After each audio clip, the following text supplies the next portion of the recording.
The Kulithri Imperium had ruled the Orion Spiral for 10,000 years. Their crystalline vessels glided between stars with the arrogance of gods, collecting tributes from 100 subjugated species. They were immortal, they were invincible, and they had never known defeat until they encountered Earth. Admiral Kavra Nix stood on the observation deck of the UES Indomitable, her silhouette sharp against the backdrop of stars. Below her stretched the blue-green jewel of humanity's homeworld, innocent and vulnerable to anyone who didn't know better.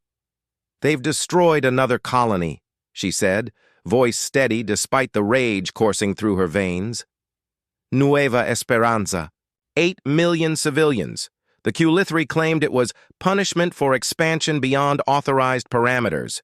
Fleet Commander Reese Volkov's weathered face remained impassive, but his knuckles whitened as he gripped the railing. "Those crystalline bastards, they truly believe we'll just roll over like the Centaurians did." "The Council of Nations has reached a decision," Kayevra said, sliding a quantum data chip across the console. "Operation Ghost Protocol is approved. Unanimous vote." Reese's eyes widened. "But that means, yes, as of 0600 hours yesterday, humanity has declared war on the Kulithri Imperium. But they don't know it yet. For 2 centuries, humanity had maintained a facade of compliance while secretly preparing, while Kulithri observers watched Earth's apparent technological stagnation with smug superiority deep beneath the lunar surface and in hidden facilities throughout the solar system. Humanity had been building, innovating, evolving. Kevra activated the holographic display. Across the Sol system, hundreds of stealth installations shimmered into view, previously invisible even to the most sophisticated Kulithri scanners. "Our quantum entanglement network is operational," said Dr. Imara Okafor, the project's chief scientist, as she entered the observation deck. She moved with the fluid grace of someone who had opted for extensive biomechanical augmentation, modifications strictly forbidden by Kulithri law. "We can communicate instantaneously across any distance without detection." "And our ships?" Reese asked. Kavra smiled thinly. "The Ghost Fleet is ready. 3,000 vessels with phase-shift technology, quantum-locked weapons systems, and crews who've trained their entire lives for this moment." On the display, distant pinpoints of light marked human colonies scattered across a dozen star systems, all appearing primitive and defenseless to Kulithri observers. But beneath those colonies lay vast manufacturing complexes, their outputs masked by revolutionary energy-dampening technology. "How long before they notice?" Imara asked. "They won't," Kayevra replied. "Not until we want them to." The plan was elegantly simple in concept, nightmarishly complex in execution. While the Kulithri believed they monitored a compliant species, slowly expanding at an approved pace, humanity had been seeding their empire with dormant technology for decades. Microscopic machines floated through the bloodstreams of Kulithri diplomats. Quantum-entangled particles had been embedded in their central data networks. Every gift, every trade good, every diplomatic package contained invisible components of what would become humanity's vengeance. "Commander Vraith is waiting to speak with you," the ship's AI announced. "Shall I patch him through?" Kavra nodded, and the holographic image of a severe-looking man appeared. Ezrel Vraith, commander of the Covert Operations Division, was one of the few humans who had extensively modified his appearance to infiltrate Kulithri society. "The trigger packages are in place," he reported. "All 17 Kulithri core worlds are compromised. We can activate at your command." Kayevra looked to Reese, then to Imara. The weight of 8 million souls from Nueva Esperanza hung in the silence between them. "You understand what this means," Kevra said quietly. "Once we begin, there's no going back. The Imperium has stood for 10 millennia. They'll fight with everything they have." "They already took everything from me," Reese said, his voice hoarse. His family had been on Nueva Esperanza. Kayevra nodded once. Then let's remind the stars why they used to fear us. She pressed her palm against the command console. Operation Ghost Protocol is now active. May our ancestors forgive us for what we must do. Across thousands of light years, humanity's revenge began, without a single shot being fired.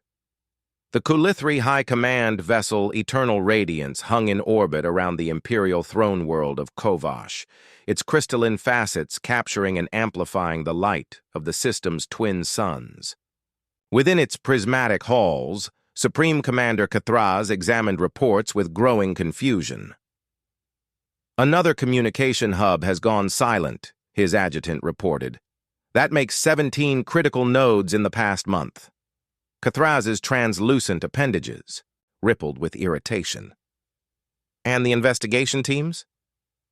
They report system failures due to unexpected solar flare activity. But the pattern is troubling. Indeed it was. The failures created a very specific blind spot in the Imperium's surveillance network, one that happened to encompass several human colonial systems. Merely a coincidence, the technical division assured him. After all, the humans were a primitive species, barely able to maintain their handful of colonies. Their technology was at least 3 centuries behind the Imperium standards, their military capabilities laughable. Yet something pricked at Kathraz's ancient instincts. He had overseen the subjugation of dozens of species during his 5-century career, and something about the humans had always seemed off. Increase surveillance on the human territories, he commanded, and dispatch a battle group to their homeworld. A routine show of force should remind them of their place. Little did he know, the surveillance systems were already compromised. The data reaching Kathraz's command center had been carefully curated for years, a perfect simulation of human compliance and technological stagnation. On Proxima Centauri B, in a facility buried 2 kilometers beneath an unassuming mining operation, Major Orena Dazier prepared her combat team. 30 elite soldiers, each a masterpiece of both genetic engineering and technological enhancement, waited in silent readiness. The Kulithri battle group has left Sector 7, reported Lieutenant Marek, his cybernetic eye glowing softly in the dim light. They'll reach Earth in 3 days. Orena nodded, feeling the familiar pulse of her combat implants activating. Right on schedule. All teams report status. Teams Spectre and Wraith are in position near the Arcturus Gateway. Team Phantom has infiltrated the Kulithri communications hub at Deneb. Ghost Prime is already aboard the Eternal Radiance. A thin smile crossed Orena's face.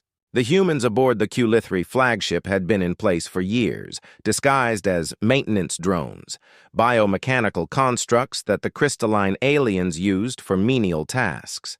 The Kulithri never suspected that these drones contained human consciousness, transmitted via quantum entanglement into artificial bodies. And our weapon systems? All gravity bombs are in position. Phase disruptors are ready. The Omega Protocol can be activated at your command. Orena checked the chronometer implanted in her retina. 72 hours until the Kulithri battle group reached Earth. 72 hours until they discovered the truth, that Earth was no longer the vulnerable planet they thought they knew. The Kulithri destroyed Nueva Esperanza to send a message, she told her team. They believed it would cow us into submission. Instead, it merely confirmed what we already knew. Coexistence is impossible. She activated the tactical display, showing the complex web of human assets now positioned throughout Kulithri space. For decades, humanity had maintained the appearance of technological inferiority while secretly leapfrogging ahead. While the Kulithri had stagnated in their 10,000 years of dominance, humans had innovated at a pace that would have terrified their oppressors, had they known. We've lived in their shadow for 200 years, Orena continued. We've studied them. We understand how they think, how they fight, what they value. They have no such understanding of us. Lieutenant Marek glanced up from his console. Signal from Admiral Nix. Ghost Fleet has begun phase shifting. First strike teams are moving into position. Orenna felt a chill of anticipation. After generations of preparation, the war was finally beginning in earnest.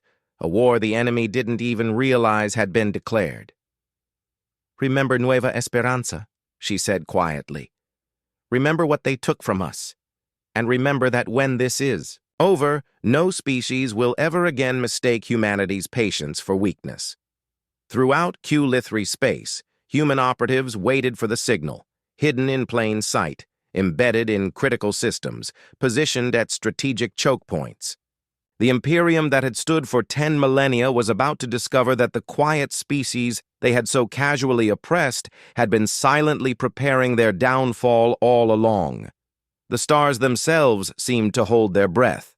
The Q-Lithri command. Ship Resplendent Dominion emerged from hyperspace at the edge of the Sol system, leading a battle group of 20 crystalline vessels. Their faceted hulls refracted sunlight into dazzling patterns, a display meant to inspire awe and terror in lesser species. High Commander Vex Tal stood on the bridge, 6 appendages folded in the posture of ceremonial superiority. "Initiate standard intimidation protocol," he ordered. "Target their orbital defense stations with targeting locks, but hold fire. I want them cowering before we even make demands." "Compliance, Exalted One," his subordinate replied. "Scanning Earth defenses. Now." The scanner operator's voice changed suddenly, rising with confusion. "Exalted One, I'm detecting anomalies." "Explain," Vex Tal demanded.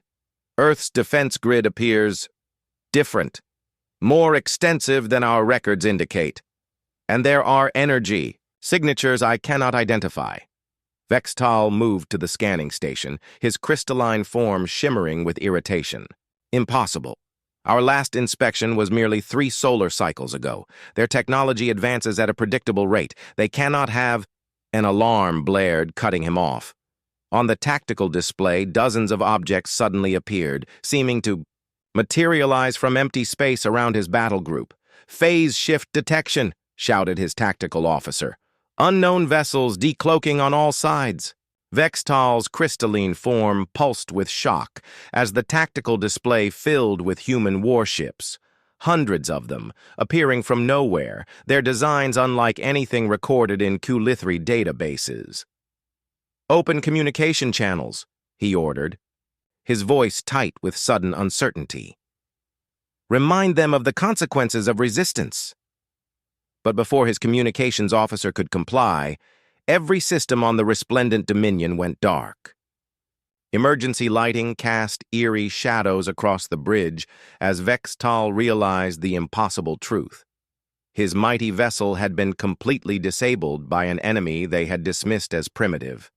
Admiral Kavra Nix watched from the bridge of the Indomitable as the Q-Lithri battle group hung powerless in space, disabled by the activation of dormant code that had been planted in their systems years earlier. "All enemy vessels are neutralized," reported her tactical officer. "No casualties on either side. Phase 1 complete." "Excellent," Kavra said. "Begin Phase 2, and open a channel to the Resplendent Dominion." When the connection established, she faced the image of High Commander Vex Tal. For the first time in recorded history, a Q-Lithri commander appeared disoriented, his crystalline form pulsing with erratic patterns that betrayed his confusion. "This is Admiral Kavra Nix of the United Earth Fleet," she said calmly. "Your vessels have been disabled. Your weapons systems and propulsion are offline. You are, at this moment, completely at our mercy." This is impossible," Vex Tal sputtered. "By what treachery—" "Not treachery," Kavra interrupted. "Strategy. While you believed we were struggling with basic interstellar travel, we were studying your weaknesses. While you thought we cowered beneath your superiority, we were infiltrating every level of your empire." She let that sink in before continuing. "High Commander, humanity declared war on the Q-Lithri Imperium 72 hours ago. You are already defeated. You just didn't know it yet. As she spoke, throughout Q-Lithri space, human operatives activated their embedded systems. On 17 core worlds, power grids failed simultaneously. In the central data repositories, information networks collapsed. At strategic military installations, weapon systems turned on their operators. The quantum entanglement network that humanity had secretly built allowed for perfect coordination across thousands of light years. "This is a demonstration," Kavra continued. "A taste of what awaits if you force us to proceed further. 8 million human lives were lost on Nueva Esperanza. We could take billions of Q-Lithri lives in retribution, but that is not our way." Vextal's crystalline form had stopped pulsing, frozen in what might have been terror. What do you want?" Kaevra's expression remained impassive. "Your unconditional surrender. The immediate withdrawal of all Q-Lithri forces from human space. Reparations for Nueva Esperanza. And recognition of humanity's sovereignty as equals, not subjects. The Imperium has stood for 10,000 years," Vextal said, his voice regaining some of its arrogance. "We do not surrender to lesser—" "The choice is yours," Kavra cut him off. "But know this. What you're experiencing now is merely a fraction of our capability. You have 24 hours to communicate our terms to your leadership and provide their answer." She terminated the connection and turned to her crew. "Now we wait." Fleet Commander Reese approached her, his expression grim. "Do you think they'll surrender?" Kavra looked out at the disabled Q-Lithri ships, their once magnificent crystalline, structures now dark and powerless. "No," she said quietly. "They've ruled for too long. Their pride won't allow it, which means we proceed to Phase 3. Throughout human space, the Ghost Fleet prepared for the real war, one that would shake the foundations of a 10,000-year empire and forever change humanity's place among the stars. The Imperial Palace on Kovash shimmered like a mountain of living crystal, its spires reaching kilometers into the violet sky. For 10 millennia, it had stood as the unassailable center of Q-Lithri power. Now, it was in chaos. Supreme Imperator Jalvex, ruler of 1,000 star systems, faced the Emergency Council with growing rage. The holographic displays showed the impossible. 17 core worlds in disarray, their defense systems compromised, their populations in panic. "How could this happen?" he demanded, his crystalline form pulsing with crimson energy. "How could a primitive species penetrate our defenses so completely?" The Imperial Intelligence Director, Mythrock, trembled visibly. "Exalted One, we have been deceived. For decades, perhaps longer. The humans have been presenting a false image of their capabilities while secretly infiltrating our systems." "Impossible!" Jalvex thundered. "Nothing escapes our observation." "Evidence suggests," Mythrock continued reluctantly, "that they developed quantum technology that allowed them to communicate and coordinate without detection. While we monitored their approved communication channels, they were using methods we couldn't detect." Another council member spoke up.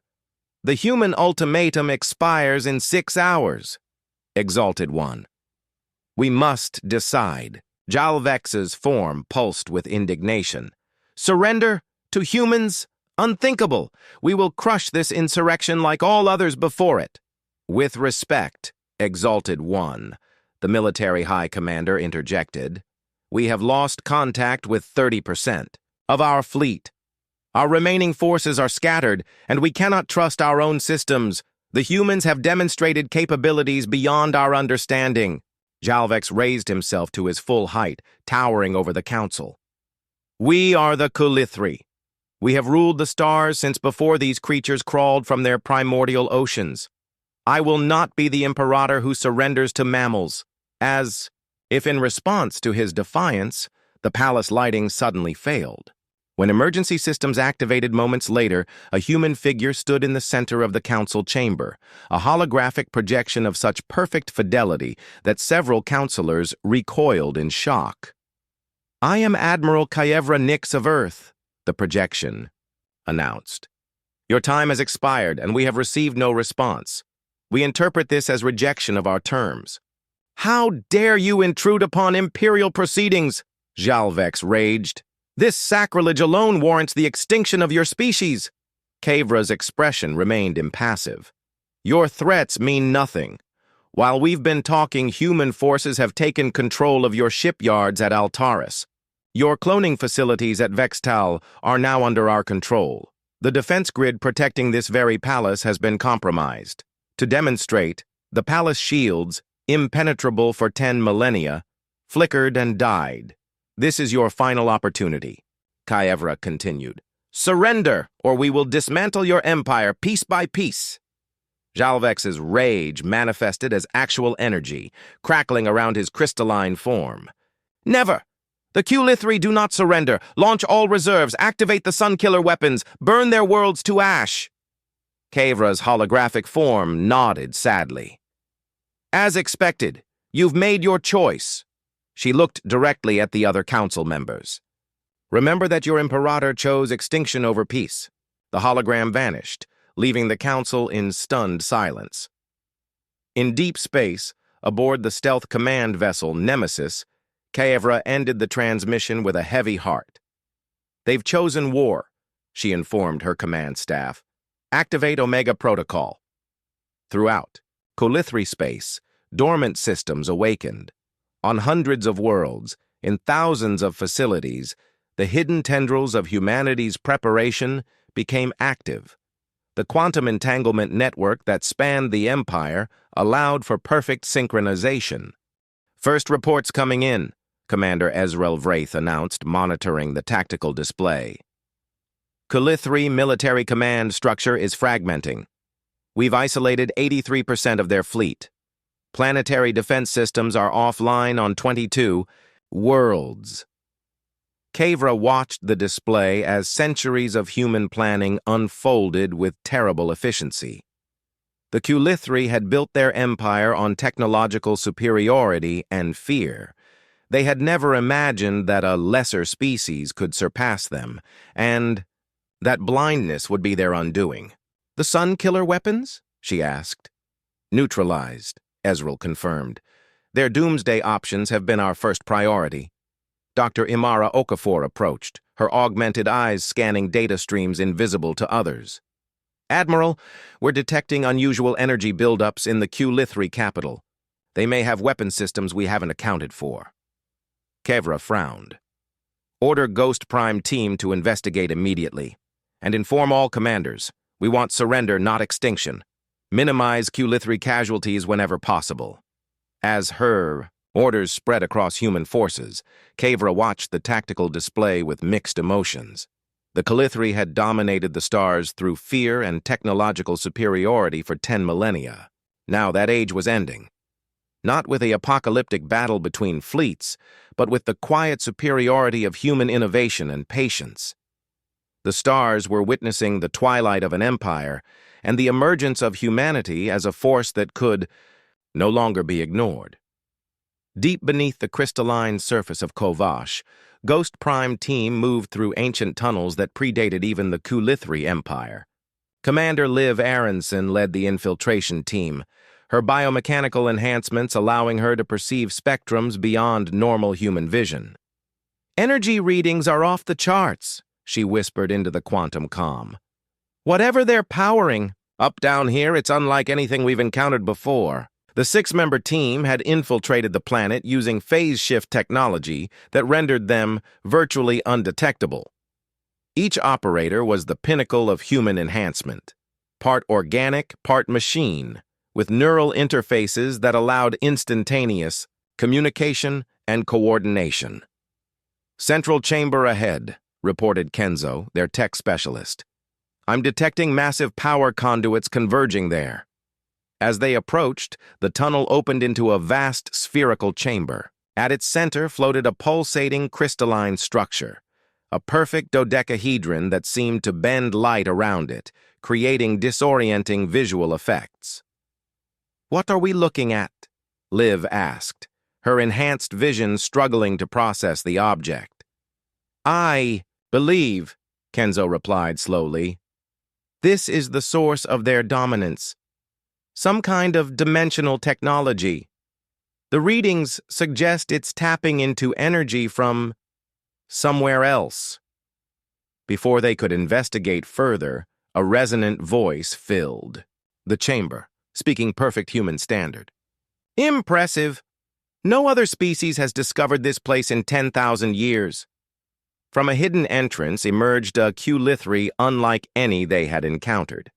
While most of the crystalline aliens stood 3 meters tall, this one towered at nearly 5.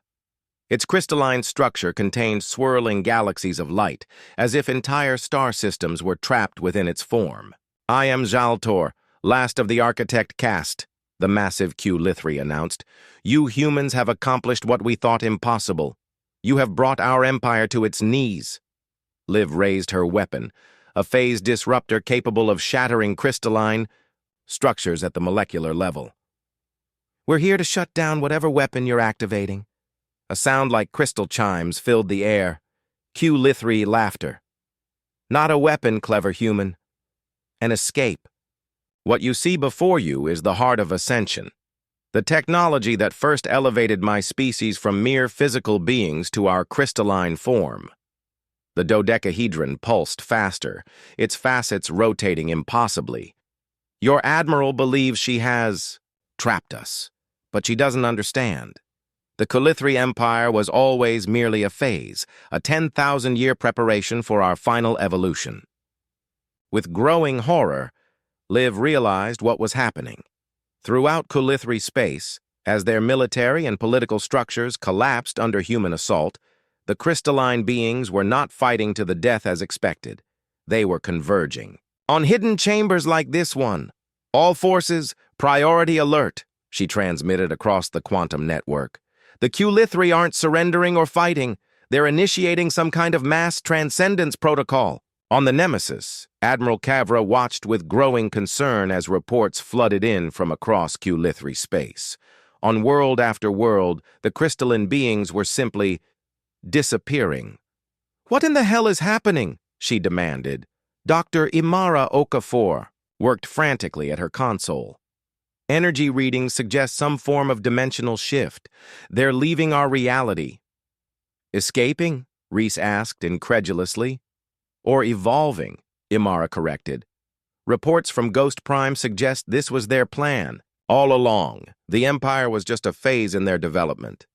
Kavra felt a chill run down her spine. Had humanity's great victory been part of the Q-Lithri plan all along? Were they merely accelerating a process that would have happened anyway? On the main display, live feed from Ghost Prime showed the massive chamber beneath Kovash. The dodecahedron. At its center was now a blinding vortex of energy, with Q-Lithri beings flowing into it like crystalline rivers. "Can we stop this?" Kavra asked. Imara shook her head. "The energy readings are beyond anything we've encountered. Attempting to disrupt it could trigger a reaction that would destroy the planet. Perhaps the entire system." Kavra watched the feed with a growing sense of unease. Humanity had prepared for centuries to defeat an oppressive empire, only to find their enemy transcending to another plane of existence entirely. "Ghost Prime, fall back to extraction point," she ordered. "All forces maintain positions but cease. Offensive operations. Let them go." As the team retreated from the chamber, Liv's voice came through clearly on the comm. "Admiral, the architect said something else before the transcendence accelerated. He said, 'Remember us humans when the Voidborn come.' We leave this realm to you. But greater threats lie beyond the dark between galaxies." An ominous silence fell over the command deck of the Nemesis. Their great victory suddenly felt hollow, overshadowed by an unknown threat lurking somewhere in the cosmic darkness. "Record everything," Kavra ordered. "Every energy reading, every word spoken. When this is over, I want to know exactly what happened here, and what's waiting for us out there. Across the former Q-Lithri Empire, humanity's forces watched as their enemies vanished not in defeat, but in transcendence, leaving behind the hollow shell of an empire that had stood for 10,000 years. 1 year after the Q-Lithri ascension, Admiral Kyevra Nix stood before the United Earth Council in the Great Chamber of New Geneva. The crystalline architecture of the room, built from repurposed Q-Lithri technology, glittered in the afternoon sunlight. The integration of recovered Q-Lithri technology proceeds ahead of schedule, she reported to the assembled representatives of humanity. We now have stable colonies in 73 former imperial systems, with infrastructure being established in another 112. Chairman Elias Torres nodded approvingly. And the threats mentioned by the architect, these void-born? Kyevra's expression darkened. Research teams continue to analyze the archives we recovered from Q-Lithri data cores. Most information was purged during their ascension, but fragments remain. What we've found suggests the Q-Lithri themselves were once refugees, fleeing from something that destroyed their original homeworld billions of years ago. The council chamber fell silent as the implications sank in. So our great victory, Counselor, Wen remarked, may have simply made us inheritors of an ancient conflict we know nothing about. Perhaps, Kyevra acknowledged, but it has also given us access to technologies we might have taken millennia to develop on our own. We are better prepared now than we could have been under continued Q-Lithri oppression. She gestured, and the Bow Chamber's holographic system activated, displaying a three-dimensional map of the known galaxy. Former Q-Lithri territories glowed blue, while unexplored regions remained shadowed. The Q-Lithri rarely ventured beyond the Orion spiral, Kyevra continued. Their records suggest they were hiding, consolidating, using lesser species as buffers against whatever lurks in the darkness between galaxies. Commander Ezreal Vraith stepped forward, his modified form still carrying traces of his years under cover among the Q-Lithri. We've established listening posts at the boundaries of former Imperial space. So far, we've detected nothing unusual, but our range is limited. And if these Voidborn do come? Asked a council member nervously. Kyevra's eyes hardened. Then they will find not the stagnant, complacent empire the Q-Lithri had become, but a young, adaptive, innovative species that overthrew its oppressors through ingenuity rather than brute force. In deep space, at the edge of the Oort cloud, the research vessel Prometheus drifted silently among the ancient ice. On its observation deck, Dr. Imara Okafor studied readings from the experimental sensor array, technology that merged human innovation with recovered Q-Lithri science. Fleet Commander Rhys Volkov joined her, his face more lined than a year ago, the responsibilities of overseeing humanity's expanded military weighing heavily on him. "Anything?" he asked. Imara shook her head. "Nothing yet, but the array is functioning perfectly. If anything approaches from intergalactic space, we'll know."